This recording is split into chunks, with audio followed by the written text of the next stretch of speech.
বাছত অহা যোৱা কৰাসকলে গম পাব কেতিয়াবা এনেকুৱা লাগে যেন আজি ঘৰ গৈ নাপামেই নেকি, ছোৱালীজনীৰ মুখখন নেদেখিমেই নেকি। চাব দেই কিমান স্পীডত বাছখন চলাব, আপোনালোকে হৰ্ণটো শুনিলে গম পাব।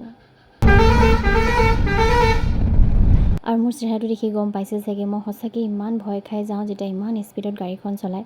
আৰু আহি পোৱাৰ পিছতে বাইদেউ খেলি আছে, তাইক দেখাৰ পিছতহে অকণমান মনটো ভাল লাগে। আৰু নহ'লে সেইখিনি অহা যোৱা সময়কণ বিৰাট ভয়ত পাৰ কৰোঁ। আৰু এয়া পুতলাক ধুনীয়াকৈ চকীখনত বহাই দিছে তাইৰ। আৰু ভাবিলোঁ নহয় ভাত অকণমান খাই লওঁ, কাৰণ বহুত ভোক লাগে। আৰু এয়া আজি ককাৰ তিথি আছিলে কাৰণে ভাত আছিলে, আপোনাৰ তিলৰ চাটনি এনেকৈ আছিলে। আৰু আজি কি কৰিলে, ছাগলীয়ে গোটেই আমাৰ ফুলখিনি খাই দিলে। চাওকচোন ইমান বেয়া লাগে নহয় মনটো, ছাগলী কোন পাকত সোমাই খাই দিলে মই ধৰিবকৈ নোৱাৰিলোঁ।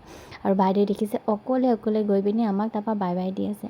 আৰু এয়া সন্ধিয়াৰ দৃশ্য, মোৰ ইমান ভাগৰ লাগিছে নহয় ভাত পানী বনাই।